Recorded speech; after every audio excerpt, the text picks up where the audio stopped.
working. You never stop, you never stop working. You never stop, you never stop. I see ya. Even when I don't see it, you're working. Even when I don't feel it, you're working.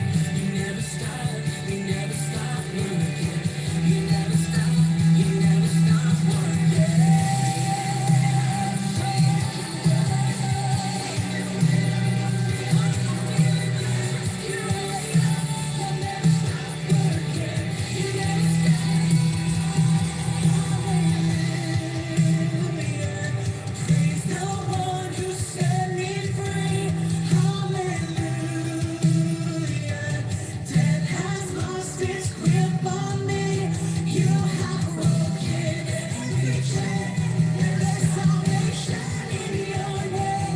Jesus Christ, my living Jesus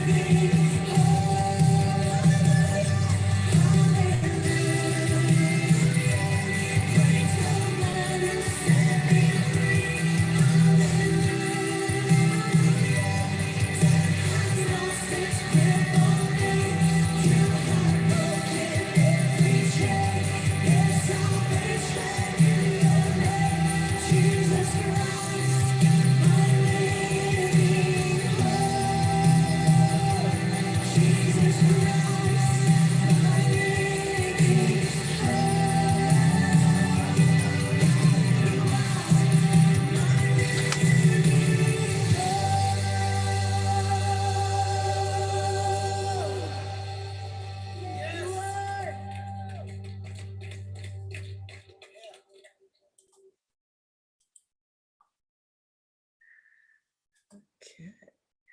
Well, welcome everyone to another Winning Wednesday segment here at Birmingham Bible Church. To all of our guests, to all of our friends, just hello. We'd like to welcome you to our Winning Wednesday. As you, of course, already know, this is a time and a space where we like to bring you topics to educate you, to empower you here on this earth. You know, here at Birmingham Bible Church, we love to feed your soul the Word of God, and Pastor Mason does a great job doing so. And we also want to give you the tools to live right here on this earth, to have life and to have it more abundantly. So as is our custom, please make sure you tag, make sure you text, and make sure you share. That's right. We want you to tag some people in the Facebook comment section. We want to make sure you are texting some people, just kind of what is going on right here, right now, here at Birmingham Bible Church. And we want you to share this broadcast. This is a new month, y'all. It's the month of September. We can start getting out those pumpkin recipes and, you know, start smelling the house with good spices, and hopefully the leaves will start to change. But it's September. It is fall. The heat just won't let us have fall weather just yet.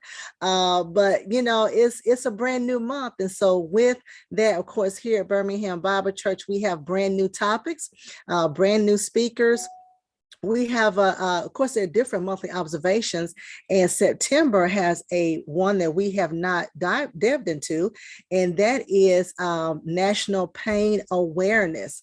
And so you may know someone who has physical pain. You may have been in some type of physical pain, whether it was temporary, whether it is chronic.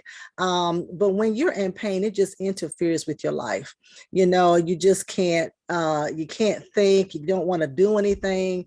It's depressing.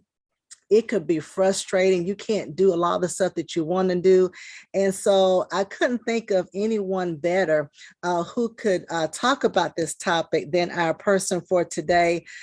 She has a vast amount of knowledge into this topic. She did her dissertation in it. I mean, she has so much knowledge. We just had to break it up into 2 segments. And so she's going to come back later on this month and talk about it as well.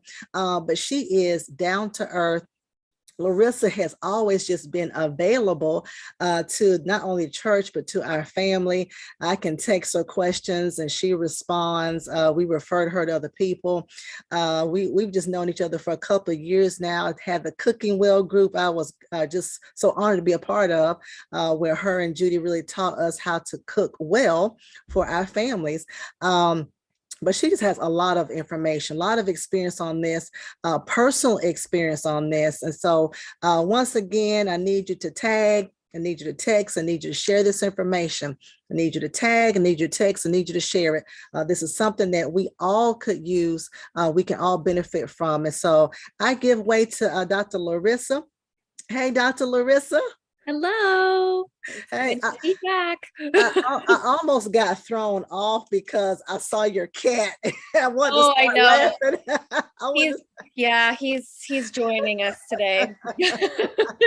It's okay. And just to let the audience know, and I know that you're gonna talk about this as well.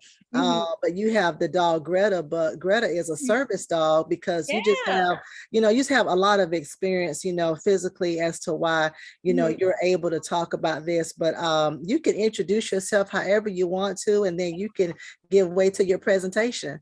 Yeah, for sure. So thank you for the wonderful introduction as well, Lady Pam. I always love coming to Birmingham Bible Church and talking. And normally I'm talking about nutrition, which is like half of what my studies are. And today I get to share the other half, which is super exciting. So like Lady Pam said, I'm Dr. Larissa Strath. I am, I guess, technically a nutritional neuroscientist, but I did my dissertation and have continued to do my research surrounding nutrition and chronic pain. So I'm excited to share that with y'all today. I'm going to dive right in because like Lady Pam was saying, there's a lot of information. Chronic pain is an area that we don't really talk about as much, even though it is super, super prevalent. So today I'm going to kind of go through what chronic pain is, kind of demystify a lot of the terms, and then kind of get into some lifestyle interventions, diet being one of them. So things that you can actually implement today when you turn your computer off, and some changes you can make to either help treat chronic pain or prevent it as well. So I'll go ahead and get started. So like I said, we're going to do, what is pain? What is chronic pain? The prevalence of chronic pain here in the US, some of the causes of chronic pain, and then some lifestyle interventions. So first, to kind of start, I just want to go over what is pain. I think that's kind of, if I were to ask you what pain is, a lot of people will go, well, it's pain. So there is an actual definition. It is an unpleasant sensory and emotional experience associated with or resembling that associated with actual or potential tissue damage. So this is the new definition of pain as of 2020. And there's two kind of things that I want to highlight. One, that it's a sensory and an emotional experience. So there is obviously going to be some nervous system involvement in terms of the sensation that you're feeling, but there's also going to be emotional components. So it is distressing. It is not a pleasant feeling. And then the other thing I want to highlight is it's associated with or resembling that associated with actual or potential tissue damage. So there can be tissue damage. There can, be a broken bone. There can be a cut. There can be a pulled muscle. But in some chronic pain conditions, there is no kind of tangible reason to have the pain, yet the pain is still there. So if you know someone and, you're like, oh, it's all in their head, it really is not. There is actual conditions that, you may not actually physically see anything wrong, but there is still this pain. And that kind of leads me to my next point, is that it's unique to every individual. So every single person has a different experience with pain. So just because something is painful for you doesn't mean that's painful for somebody else, and vice versa. So there's two different kinds of pain in terms of their length. We're talking about kind of diagnostic criteria. So the first is acute pain. So acute pain is probably what you first thought of if you don't have chronic pain.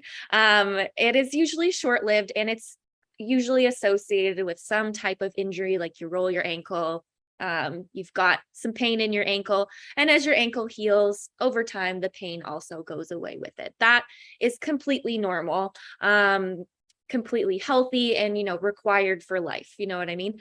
But chronic pain, on the other hand, does not subside with the healing process, or, like I said, has no pathological source.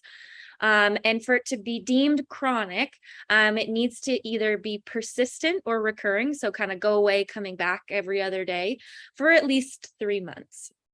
And there's two governing bodies that basically look over all of the research and all of the kind of treatment plans for all of this here in the US. So the first one is obviously the international one. So it's for everybody on the planet. So it's the International Association for the Study of Pain.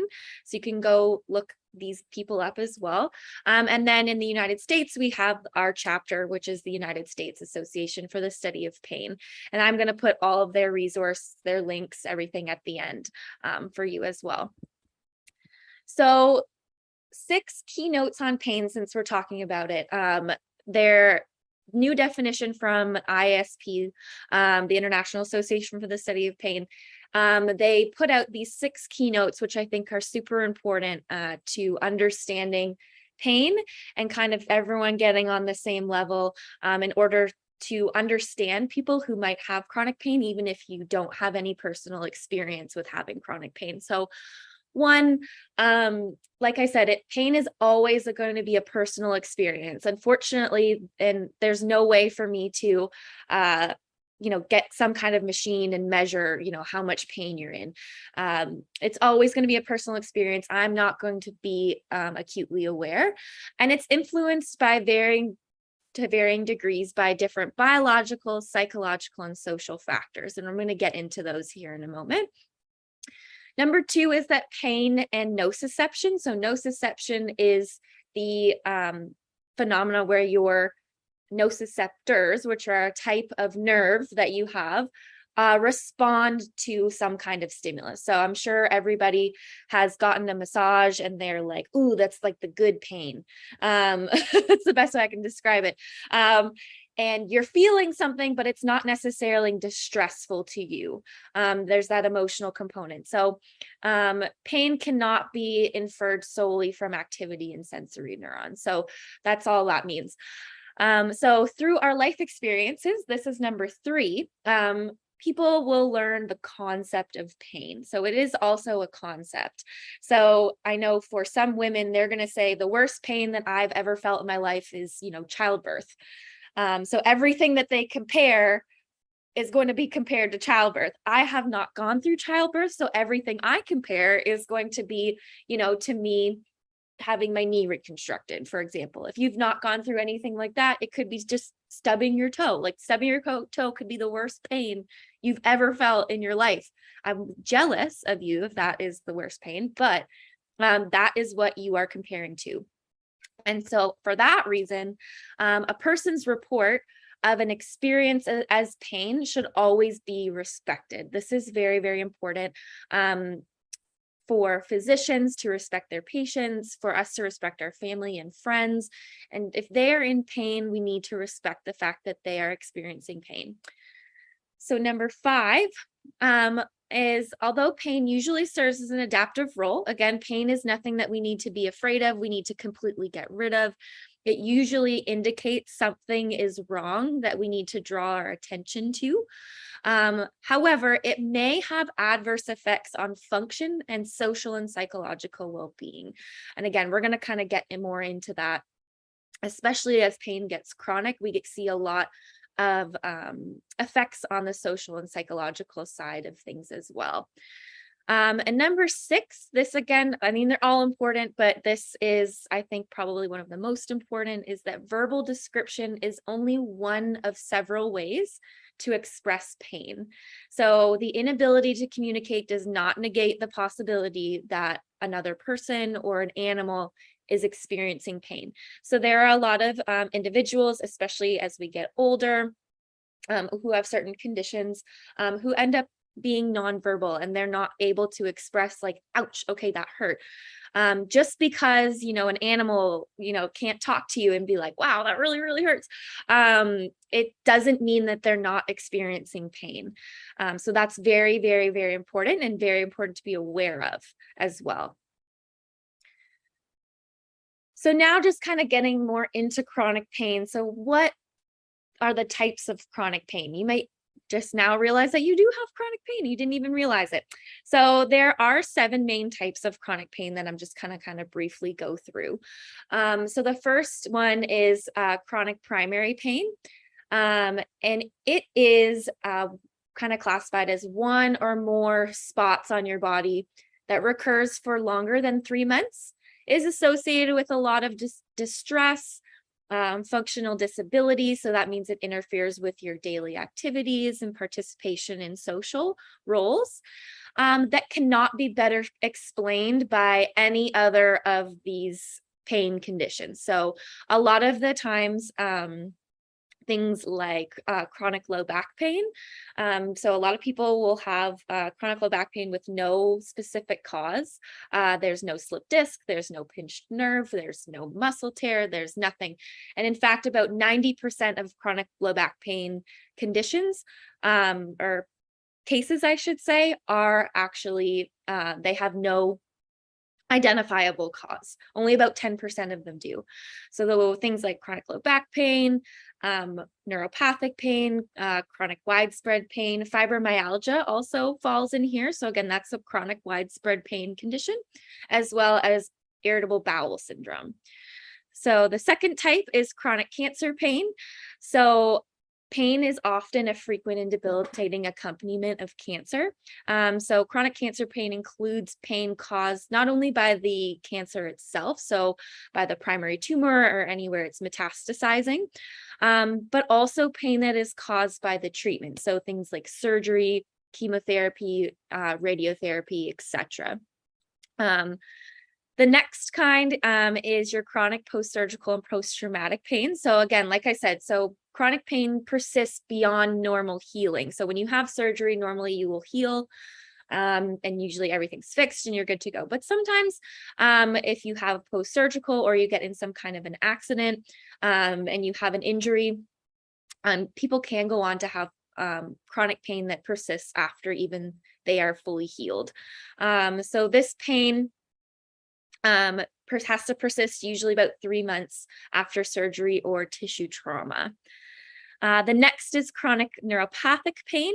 So this is caused by a lesion or disease of the nervous system. So specifically our sensory nervous system. So it's going to provide information to our brains, including the skin, musculoskeletal, and visceral organs. So there's usually some kind of nerve injury surrounding there for it to be considered chronic neuropathic pain. This is probably the most common right here. It is the number one reason people go to the doctor, and it is chronic headache. And then also orofacial pain is also in this group.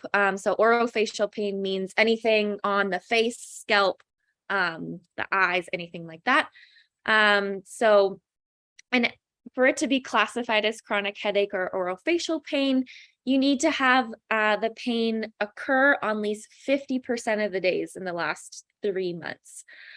So these are things like chronic migraine, trigeminal neuralgia, TMJ, all that kind of stuff. 6, we have chronic visceral pain. So that is pain that is persistent or recurrent that originates from the internal organs. From the head and neck region, the thoracic, abdominal, and pelvic cavities. So the one that I always think of is my my own personal experience with chronic menstrual cramps, that is actually considered chronic visceral pain if you have very, very intense menstrual cramps. Other things such as stomach pain and other kind of abdominal pain as well. Any kind of pain in your chest, it's going to be classified as chronic visceral pain. And last, and probably the second most common, is your chronic musculoskeletal pain. So it's persistent or recurring pain that arises as part of a disease process directly affecting your bones, joints, muscles, or related soft tissue. So this is things like arthritis, any kind of wear and tear disorder, rheumatoid arthritis, all that kind of fun stuff. Well, not fun, but all that kind of stuff. So the problems that we have with pain, other than it being painful, is that there is quite a bit of us that are suffering from it. So 1 in 3 Americans have chronic pain at any given time. So that's over 100 million people at any given time. And that is actually more than heart disease, diabetes, and cancer combined. So we think about how, big of a problem cancer and heart disease and diabetes are, and not to minimize them at all, because they are problems, but chronic pain is affecting just as much, if not more, than all of those combined. So it's a huge problem that doesn't really get talked about much. And because we don't talk about it much, there's just not a ton of research that limits our treatment options, et cetera, et cetera.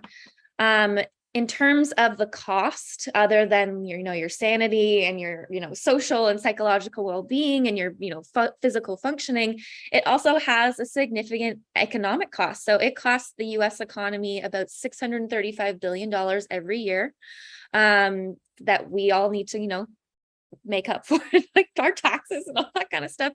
And it's due to treatments and lost productivity at work. So more days missed, as well as, even if you are there, you're just not quite being as productive as you normally would if you were not in pain.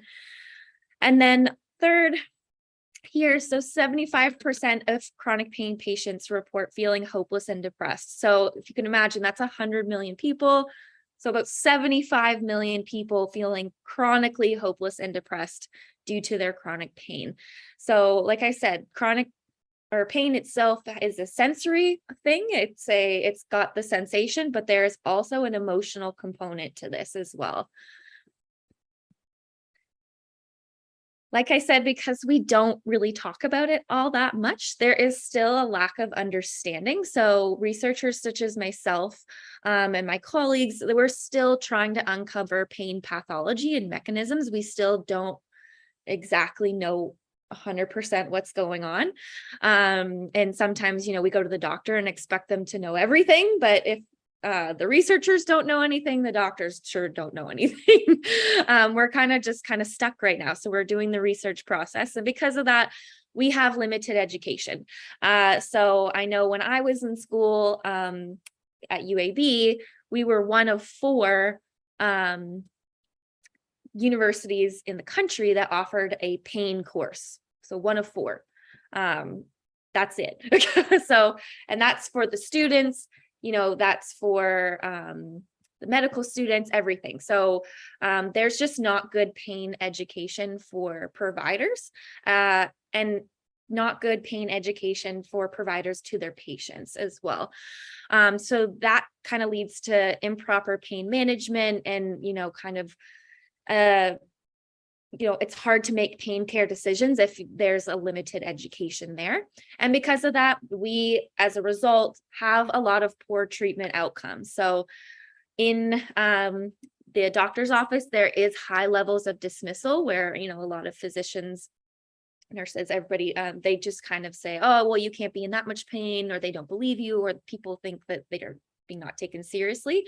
That is far too common for people who have chronic pain. There's also potential addiction because right now the gold standard of chronic pain care that works the best is opioids. And a lot of people either don't want to go on opioids because they're afraid of it. They do become addicted to it, or often if they have, familial history of addiction, the doctor just won't even prescribe it. So that's another dismissal kind of case.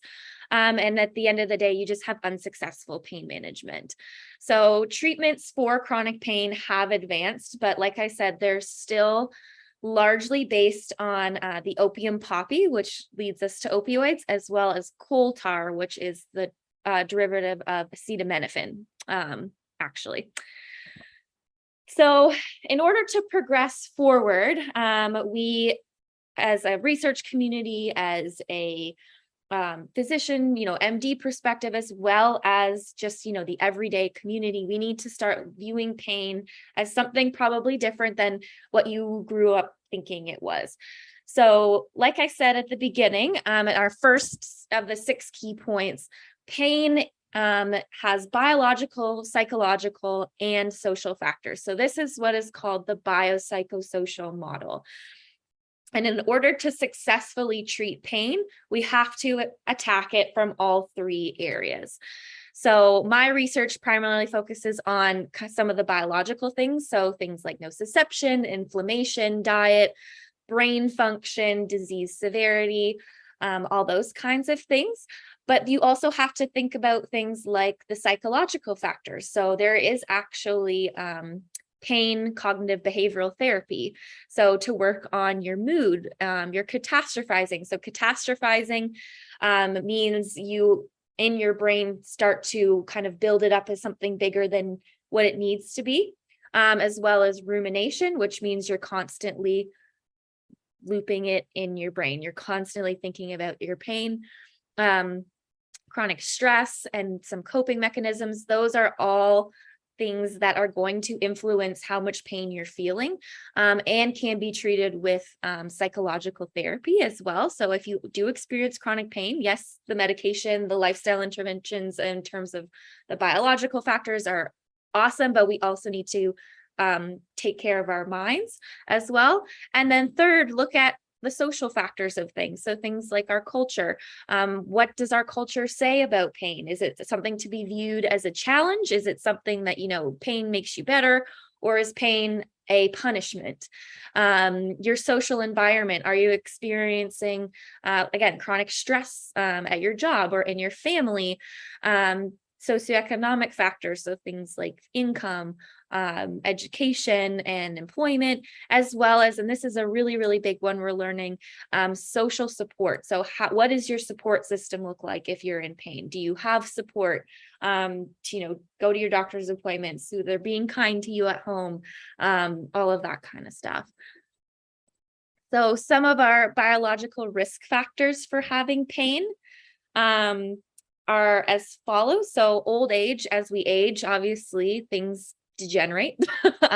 So people tend to be in more pain as they get older. I study the genetics and epigenetics side of things. So there are some genes for certain pain conditions, as well as there are environmental things like diet that can actually turn some genes on and off. That could go on to influence how much pain you're experiencing. Your race and your sex are also really important. So the research shows us that females are much more likely to have chronic pain. They actually make up about 70% of the chronic pain population, as well as African Americans are more likely to have a chronic pain condition as well. And they actually report more sensitivity to the same stimulus compared to any other race. So that's very, very important to know, especially with previous research that was done in the past that very, very clearly said the opposite. And we now know not to be true. So again, then we get into things like obesity. So obesity, not only is it going to put a large load on your joints, so things like your knees, and kind of wear at them a little bit more because there's more weight. There also is a pro-inflammatory state. So being in a state of obesity increases your inflammation and your level of pro-inflammatory compounds that are circulating in your body. And those pro-inflammatory compounds will stimulate those pain sensing neurons. So it can lead to more pain intensity. And then as well, if you've had a previous injury, like you've been in a car accident, whiplash, like me, you've had your knee reconstructed, all that kind of stuff. So there's some psychological risk factors that can go on to predict whether or not people are going to go on to develop pain. So these are things like childhood trauma. So did you experience war? Did you experience abuse growing up? And then as well, even if you did or you didn't, do you have depression and do you have anxiety? So depression and anxiety can, it seems, to cause pain and be a symptom of depression and anxiety. So it is kind of like a feedback loop, and we're trying to figure out what comes first. But people who have depression and anxiety disorders have a greater risk of going on to develop pain later in their lives. And then some of our social risk factors is like our job type. So do you do a job that is high risk? So it requires heavy lifting, strenuous physical activity, overuse. Those kinds of jobs put you at a greater risk for developing chronic pain. Stress, chronic pain has been linked to chronic stress and post-traumatic stress disorder, or PTSD. And then this one kind of fits, excuse me, all of them, but I put it in social because it is something that we are influenced more by. Social factors is smoking. So smokers are at a greater risk for developing a multitude of chronic pain or chronic conditions, including chronic pain. So you could get chronic pain by itself, or you could get a condition that could lead to chronic pain and chronic pain management. Additionally, individuals who smoke are much less likely to respond to pain management therapies. So if you have chronic pain and you are smoking, I would highly recommend that you talk to your doctor about some cessation techniques if you're not quite ready to quit cold turkey. So now that we've kind of talked about what pain is, what things can cause it, all those kinds of things, let's talk about other lifestyle factors that influence pain, and then can also actually help our pain as well if we can get them under control. All right, so this is kind of my wheelhouse. I promise I won't spend the entire time talking about this, but it's my personal favorite, which is nutrition. So like I said, so chronic pain is associated with a pro-inflammatory state that can drive sensitization and pain. So that just means you're really sensitive to stimuli everywhere. And Western diets tend to lead toward deficiencies in fruits and vegetables, as well as excessive amounts of processed meat and refined carbohydrates, such as commercially baked goods, sweet and sugary foods, caffeine, alcohol, and an imbalance of fatty acids. Excuse me. I'm just going to mute myself for a second and got a tickle. That's okay. I was going to say, go ahead and get you some water. Take your time. Whew. Okay. So this imbalance actually will cause a lot of inflammation in our bodies, as well as free radicals. So I know I've been on here before and talked about oxidative stress, inflammation. So I won't kind of go too far into it. You can go back and watch. But these free radicals and inflammation can actually cause, obviously, pain, because like I said, those pro-inflammatory compounds are going to stimulate our pain sensing neurons. And then the free radicals can also stimulate the pain sensing neurons, as well as cause damage to our nerves. And if you think back to what we were just talking about and the types of chronic pain, when we have damage to our nerves, we can have chronic neuropathic pain. So you can have inflammation throughout the body, but you can also have what is called neuroinflammation. So that's inflammation of the central nervous system. And it is associated with more severe pain experiences.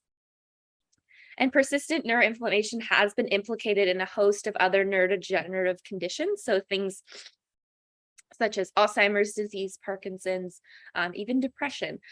So even in the absence of pain, there can be this neuroinflammation. So our diets, like I said, can also induce oxidative stress, which can cause damage to our nerves and cause pain. So in addition, our diets can actually influence our gut health. And our gut has been linked, and it's been starting to be called our first line of our immune system. So there is a gut nervous system connection that is kind of linked through the immune system. So the immune system is involved in chronic pain as well. So if we do not eat a diet that not just feeds us, but feeds the bacteria that's living in our gut, our microbiome, that's that word, that's kind of starting to become a trendy word, the microbiome, can get out of whack. So we need to be feeding our bodies, but also the bacteria, because they are going to be influencing our immune system, which is going to go on to influence our chronic pain. And then finally, again, like I said, this is kind of starting and getting into more what I'm doing now. We're getting into our epigenetics. So like I said earlier, there are some vitamins and minerals. There are, when you have excess amounts of refined carbohydrates, fats, all those kinds of things that are unhealthy, we can actually start to turn genes on and off. So these genes can be receptors on our pain sensing neurons. So we could have an overabundance of these receptors that make it really easy for those nerves to fire and for us to feel pain. Or, and again, this is kind of more my area, we have a lot of genes that are turned on that go on to promote inflammation and go on to activate our immune system and kind of rev it up. And I know if you've ever been sick, if you've ever had COVID, if you've ever had the flu or a cold and you get those muscle aches, when your immune system gets fired up and there's that inflammation kind of floating around, there is pain associated with it. So yeah, so it also affects our genetics. So overall, a poor quality diet increases the risk of having pain by almost 50%. And a good quality diet decreases the risk of having pain by about 25%. So that was some research that I actually did in my dissertation. So a good quality diet, so that's things like your leafy greens, your healthy fats, fruits and vegetables, not a whole lot of sugar, will help decrease the risk of having pain by 25%. So diet is super important. You can go ahead and screenshot this if you want to remember. So if I have chronic pain, I need to eat more of these. So things like fruits and vegetables, low glycemic carbohydrates. So those are going to be your whole grains, such as brown rice, popcorn, we all know is my favorite. Our polyunsaturated fatty acids, such as our omega-3s. So there actually is some clinical trials right now looking at omega-3 supplementation as a treatment for chronic pain, because it does go on to produce the anti-inflammatory compounds that kind of keeps our inflammation and our immune system in check, as well as lean protein. Alliums, so those are your garlic, onions, chives, and shallots. They have a lot of compounds in them that are really good at controlling our epigenome. So what we were talking about earlier, turning genes on and off. Garlic, onions, chives, and shallots have a lot of great compounds that can help manage that, as well as herbs and spices. And if you have chronic pain, you're going to want to eat less of these things. So things like MSG, that's a really big one for chronic migraine. It's in a lot of processed foods, things like yeast extract, aged cheeses, saturated fats, and refined carbohydrates are the big ones that we see can cause a lot of pain for a lot of people. So the next one is exercise in chronic pain. So you might think that if you're in chronic pain, that the best thing for you to do is to sit and rest. And if you are experiencing surgery or any kind of healing process, that is true to a point. We are learning that active recovery is very important. It doesn't mean you're going full, like you were before you got injured, but gentle recovery, and you're moving and you're being active during your recovery is actually better long term. And if you do have chronic pain, there are a number of benefits that physical activity and exercise can give, even though it might seem counterintuitive, because as we exercise, it does cause pain. It causes acute pain because we get sore muscles and we get all that kind of stuff. But long term, physical activity reduces our chronic pain, we've seen in the research. So it does this by building muscle strength and flexibility. So you'll notice that as you continue to work out, as you continue to exercise, what used to make you hurt doesn't make you hurt anymore, because your muscles are strong. They have the ability to do the activity. Physical activity also can reduce fatigue. So some people might think that they're super, exhausted after exercise, but a lot of people as well will actually feel like they're more awake. So that's why I like to work out in the morning because it wakes me up. And then we also see that it reduces pain sensitivity and reduces inflammation over time. So exercise is super important if you're in chronic pain. It doesn't have to be running a marathon. It doesn't have to be, lifting 400 pounds. It could be going for a walk in the morning, doing some chair yoga. I love doing chair yoga at my desk when I, just need a little pick me up in the middle of the day and I'm feeling kind of groggy. I'll usually go for a wait. Somebody's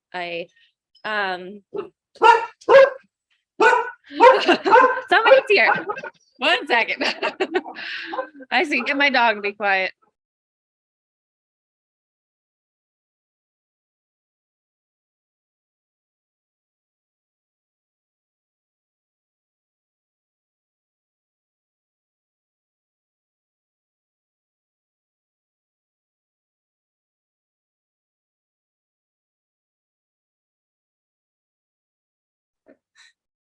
Sorry about that.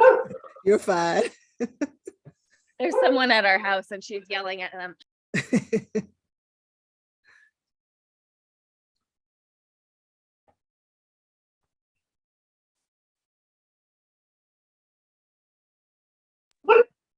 Okay. So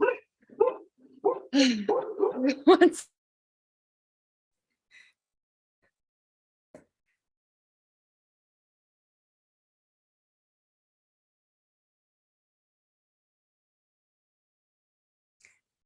This is great information, everyone. As we said before, just to make sure you're telling somebody about this topic of pain. No, you're good, Larissa, you're good. Here's your, and then there's your pain in the butt right there. So like I said, we can always exercise, because normally what happens when we are in pain, we got told to rest more. We reduce our activity, and that will actually reduce our muscle strength as well. We can do chair yoga, we can do walking, anything like that, as long as it reaches about 150 minutes of physical activity a week. So you might look at me and be like, Larissa, that is so much. Like, how am I supposed to do 150 minutes? So if you break that up in the day, that's about 30 minutes, 5 days a week. So that's not too bad. So that is the recommended amount of physical activity that we need, as well as about 2 days of muscle strengthening activities. So these are things like Pilates, yoga, weightlifting, all kinds of things like that. So find something that is fun. That's the other thing that it's important, is it shouldn't be a chore. Find something that you enjoy. A lot of the time it's a lot easier when you have a friend that you can do it with. So, waking up in the morning and going on a walk with your friend is probably one of the best ways you can start to incorporate some more physical activity. So this is another common complaint with people who have chronic pain, is their sleep. So a lot of individuals with chronic pain have difficulty sleeping. And then in turn, the lack of sleep actually can make pain worse. So it's this kind of perpetual cycle. So frequent nighttime wakings is the most common issue for people who have chronic pain. Some conditions might flare up at night or be provoked by certain sleeping positions. Others may cause persistent pain that just doesn't ease at night if you're in the hospital or a long-term care facility. This might pose additional challenges such as a noisy environment or an uncomfortable bed. So, as we sleep, we cycle through light sleep, slow wave sleep, and rapid eye movement sleep, or REM sleep. So in order to feel well rested, we need to have a balance of all of these sleep stages, especially our REM sleep. So when we disrupt this cycle and we kind of interfere with the progression of the sleep stages, that's when we have less restful sleep and next day tiredness. So like, I'm sure everybody's had a sleep where like, I know I slept, but I feel exhausted. So a lot of people who have chronic pain don't make it into REM sleep. So apart from the pain itself, but people with chronic pain also experience one or more sleep disorders, such as obstructive sleep apnea or restless leg syndrome. So medication for pain or for chronic illness may also carry side effects that interfere with sleep. And pain can also be accompanied by anxiety, stress, and depression. And these conditions can cause sleep problems in their own right and should be treated as part of the overall health plan. All right. So in order to kind of get our sleep back on track, if you have chronic pain, I know it can be really difficult, but investing in things and materials such as pillows, some pillows, a really good pillow. I invested in a pillow that was actually made for people who sleep on their side, and that I found really helped with my chronic headaches. It almost eliminated them actually.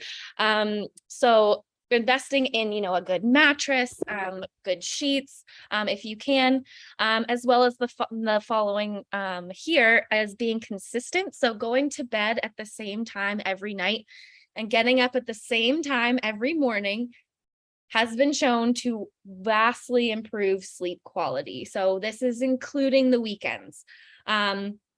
So I usually go to bed at 9 o'clock. I'm always usually in bed around then. I usually try to aim to be asleep by 9:30. And then I wake up at 6 every day. Sometimes I'll let myself sleep a little bit longer on the weekends, but then I normally feel tired throughout the day. So you want to make sure that your bedroom is quiet, dark, and relaxing. So again, with those sheets, the pillows, all those kinds of things, you want to try to get it as dark as possible, quiet, and at a comfortable temperature. So the research kind of shows that about 68 degrees is the optimal temperature for us to sleep at. This one is a hard one for myself included, but removing electronic devices such as TVs, computers, and smartphones from the bedroom. The blue light can actually mess with our sleep cycles. And then it also makes it really, really hard to fall asleep if you're up kind of scrolling on the internet as well. Another thing is avoiding super big meals, caffeine, and alcohol before bedtime. So some people might say, oh, I have a glass of wine, it makes me sleepy. I'm going to have some wine before I go to sleep. It might help you fall asleep. But the research actually shows that alcohol will cause you to not actually make it into REM sleep. So you'll just have not a great sleep the rest of the night. I find that if I indulge a little too much, that I wake up constantly through the night. And then last, again, get some exercise. So being physically active during the day can make you fall asleep more easily at night because you're tired and your body needs to recover, and it does its best recovering while it's asleep. Hey, Larissa, can you repeat again what the temperature should be in the house? This is for the spouses here. Yes. So about 68 degrees. Thank you. Yeah. Yeah, 68. I know. No, Hot. no, it's Like, not. oh, I have to have it cold. Yeah, I know it. yeah. That's between me and my husband. All right, go ahead. That's great. All right. So, and then last kind of a lifestyle management is for stress, as well as, chronic pain as in general. So I want to talk really quickly about some of the really cool research that's been shown about meditation and chronic pain. So some studies show that meditation, for specifically for chronic pain or just kind of general meditation, lessens chronic pain and stress. And it also really works well even for beginners. So you might be looking at me and you're like, I can't even focus for 30 seconds, let alone try to meditate for 5 minutes. Don't worry, even that 30 seconds has been shown to have some kind of benefit. And just like a sport, anything that you want to be good at, you have to practice. So starting small and practicing is awesome. So in general, when you're looking at things on the internet, when people are talking about these things, the term mindfulness and meditation are often used interchangeably, but they actually mean two different things. So in general, mindfulness is the practice of being aware at the present at any time in daily activities. So being conscious and present. Meditation refers to the actual act of being mindful of your inner processes. So actually taking the time to sit down and turn inward instead of being present on what's on the outside. So you might be wondering, how do I start? So like I said, there can be meditation specifically for chronic pain. There can be some without. Meditation is for everybody, and it can be incorporated into religious practices, or there can be religion left out of it. So often a lot of people, when they meditate, they'll pray. But then there are some times when you're doing mindfulness meditations where you're talking about trying to find a balloon, or you're trying to, walk through a forest, all those kinds of things. So I would recommend starting short, so that you can get used to it and practice, and then build to longer sessions. I actually took a meditation class in graduate school, and I couldn't meditate for 2 minutes at the very beginning. And by the end of the class, at the end of about 3.5 months, I was, going for 45 minutes to an hour, uninterrupted. And it goes by like that, and you're just so relaxed afterwards. If you're interested in those kinds of things, I would recommend apps like Headspace. Headspace has a lot of free meditations. Some are for sleep, some are for pain, some are for anxiety. If you don't have the apps, this is probably my go-to, is the Honest Guys on YouTube. So if you type them in, they're also on music streaming platforms as well. They have a lot of their meditations on there. They have one specifically for chronic pain, depression, anxiety. They have sleep talk downs if you're having trouble sleeping. I usually use it for that. And as well as sometimes when I'm at my desk, I literally will just pop it in. I'll just kind of sit, close my eyes, and they'll kind of guide you through a meditation. And the guy has a really nice voice to listen to as well. So I would highly recommend the Honest Guys on YouTube. So that was a lot of information to cover in a short amount of time. We're going to continue to discuss this, not next week, but the week after.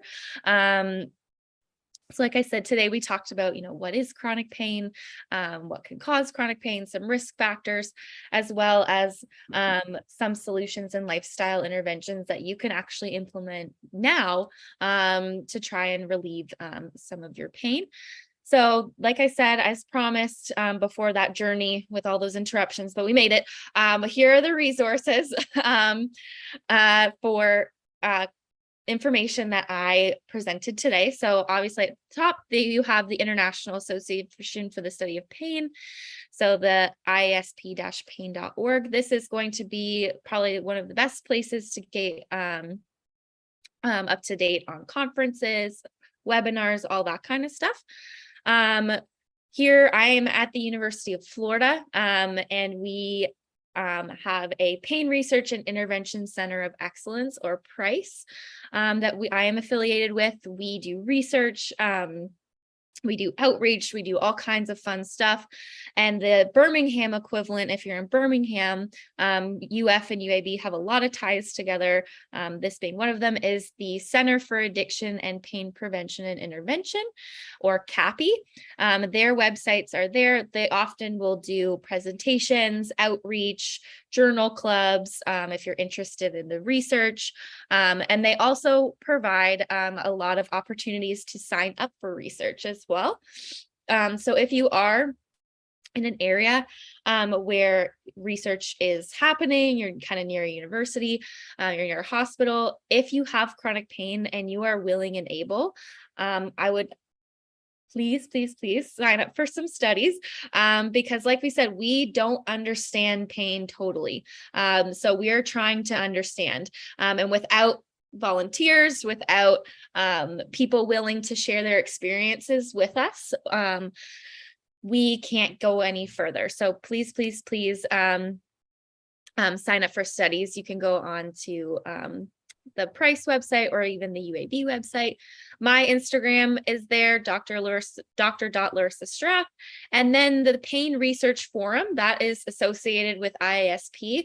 They do a lot of pain education, and they also will promote studies and all that kind of stuff. So every month they do webinars, they do all kinds of fun stuff talking about lifestyle interventions, drug therapeutics, disparities in pain, all kinds of stuff. So they're super awesome. So it's the painresearchforum.org. They, on all of their websites, will have the links to like their social media and all that kind of stuff. So with that, I am going to stop because I have 3 minutes. And you did it. Like I said, that was a journey. Thank you everybody for bearing with me with the tickles in my throat and people coming to my house and all that kind of stuff. So thank you so much. And I will. This was great, Dr. Larissa. No, this was awesome. I got tickled because you were talking about in the beginning initially, when people have pain, everybody experience is different. And so because everybody's experience is different, you can't just, knock down their experience. Somebody's experience could be stubbing their toe. And I got tickled because when me and my husband go to the doctor, and that's one thing I says when he's talking about he's hurt, and I always say, well, I had 4 babies naturally, right? No. I'm gonna stop doing that. I know. Because I didn't think about that. Right. His experience is whatever he's experienced at his height, and mine is at my height as well. Mm-hmm. So, oh yeah, it's the same thing with me. And I mean it, and then we're trying to convince doctors to also not do that, and it's like, right, just because it's not painful for the patient doesn't mean that it's not painful, or it's not painful. right. Painful for you, it doesn't mean it's not painful for the patient. Right. So there's actually a lot of research being done with pain management in hospitals, and then also outpatient, things like dismissal and all of that kind of stuff. So it is something that we as a community need to get better at, myself included. We all do. Because 2 people can have the same knee surgery, but one's pain tolerance may not be as well as the other one. And so, like you said, don't dismiss it, just because their tolerance is not as high. So when we even have people, when we bring people into the lab, and we will evoke pain. We will put people in pain, nothing crazy, but we just try to see like how much you can tolerate, all that kind of stuff. And there's some people who can handle like this little tiny like paintbrush. I can go like this, and normally that would be not painful. There are some people, if I do that like with a paintbrush, it'll feel like it's burning. So it's, the variability is huge. And one thing I did not think about, which I'm so glad you brought up, is that the cycle. So if someone's in pain, you have to attack every system of it. So you have to attack the psychological part of how they can cope with it, different strategies. You talked about the meditation and, maybe some other strategies out there, but how all that just plays into it, the environment, is there a good support system at the home? Are they having to do a whole lot of stuff in the midst of being in this pain? And so that's some other things I didn't think about as well. And it will help us as, family members. Hey, when somebody's going through something, let's chip in, let's not minimize, let's do that and the other, and let's make sure they're getting the support system, not just from the doctor, but also from possibly a psychologist, which, people, I guess nowadays is more common, but it doesn't mean you're crazy. No. It just means you need a little bit more help. Yeah,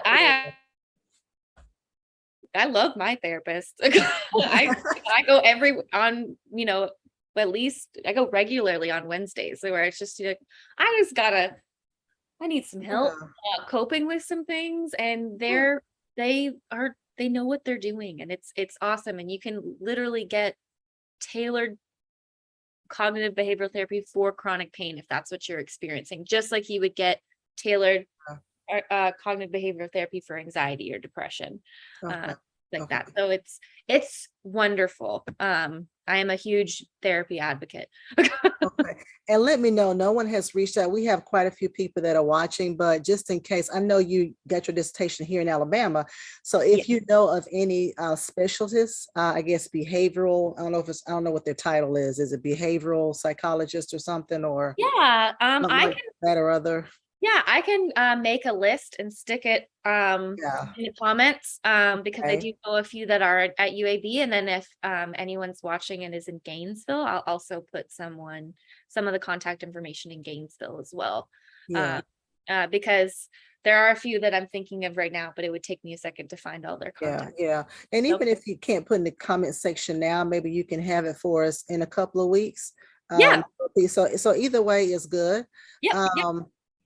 The tips were wonderful, and I knew you're going to bring out the food. I mean, because especially sugar, I didn't realize even if, whatever we're experiencing in this house is always someone say, and I'll be reading and kind of Googling, decrease your sugar. I'm like, really?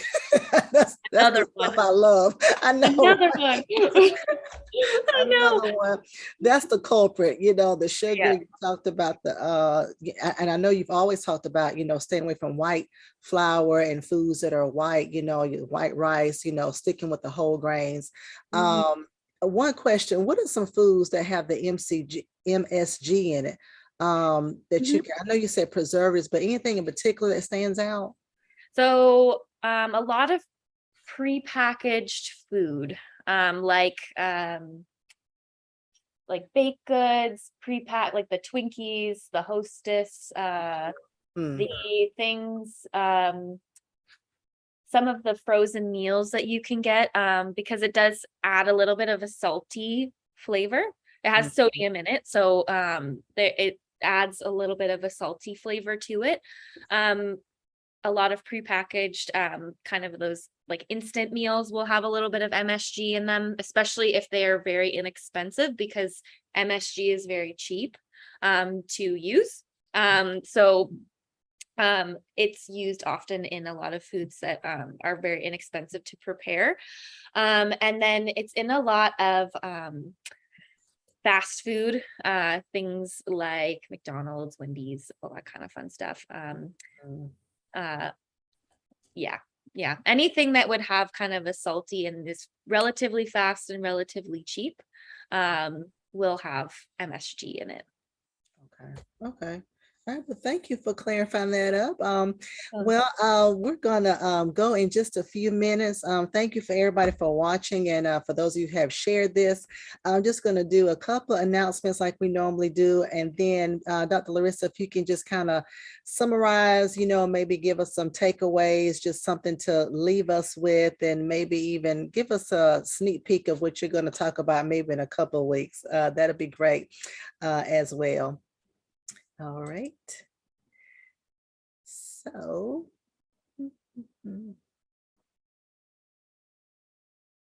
all All right. So thank you for joining us, everyone, here on today. Of course, we have a couple announcements just to carry you through this week. Don't forget our prayer room call is every Monday, Wednesday, and Friday. That number is on your screen. It is 727-731-0433. All these things were great that we talked about today. You can also pray about it as well, and you can have other people unite with you in prayer on those key areas in your life. This Saturday, we have our small groups. We are talking about life's healing choices. We are learning how to heal emotionally. So a great way to unite with other people. There is strength in these small groups. And so of course, make sure that you are email us at smallgroups@bhambc.org to be a part of it. It is this Saturday at 10 o'clock a.m. Central Standard Time. Please email us for the private Zoom ID information. And then on a weekly basis, we have our private Facebook groups. This Saturday, we have one for our singles.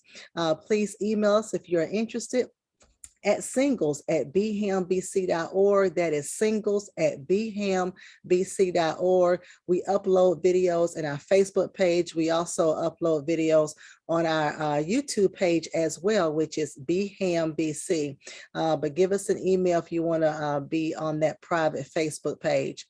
For our married couples, we have a married couples group called marriedcouples@bhambc.org. That's the email address. Same thing, we try to do things to encourage you and to strengthen your marriage. Once again, we have a private Facebook page, and we are also on YouTube, and our YouTube handle is bhambc. We have a group for our Timothy class participants, those who want to learn how to study the Bible, how to teach the Bible. Send us an email at timothyclass@bhambc.org. We do that on a monthly basis as well.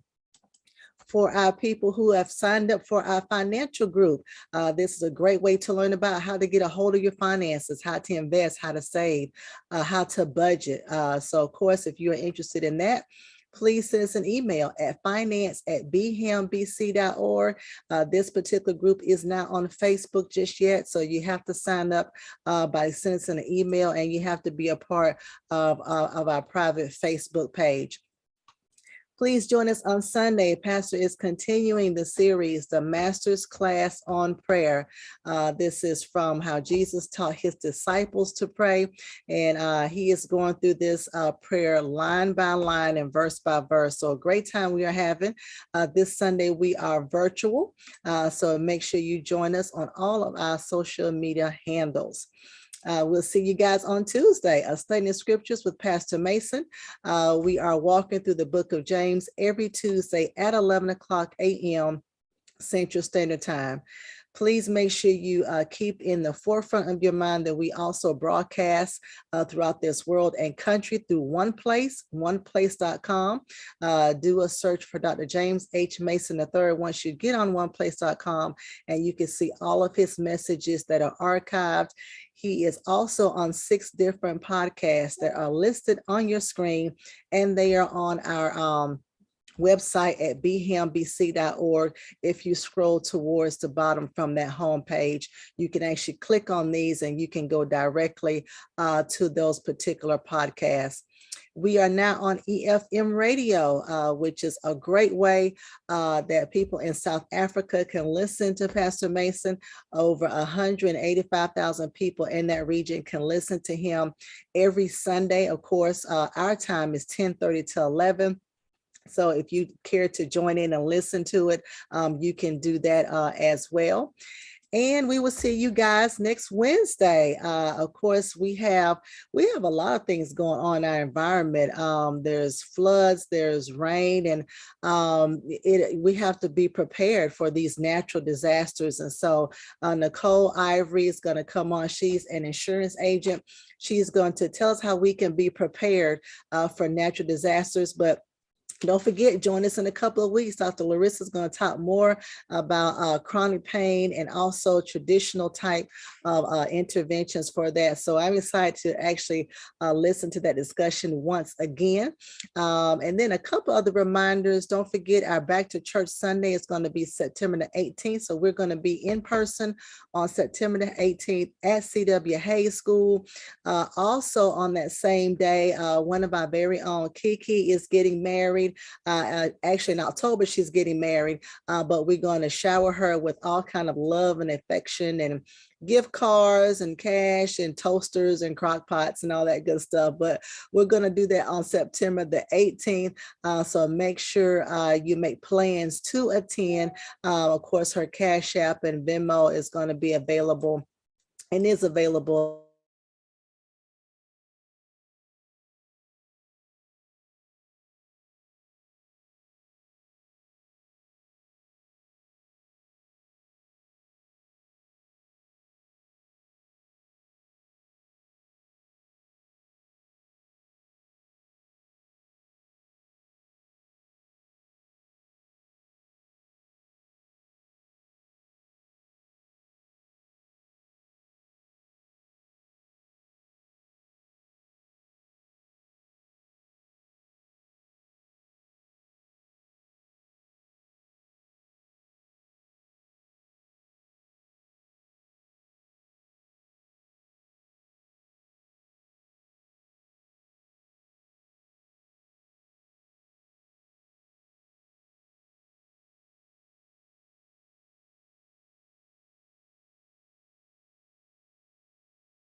Just got the word from Lady Pam. We are having some technical difficulties. So I am just going to finish up by kind of doing a recap and ending us off here. So once again, today we talked about chronic pain, kind of what it is, the fact that, everyone experiences it differently and that we should not discount anybody's experience with pain just because it might be different from our own. We also talked about the fact that we have to approach it from a biopsychosocial model. So we can't just hit it from just the biology or just the psychology or just the social things. We need to have a holistic healthcare plan for individuals who have chronic pain.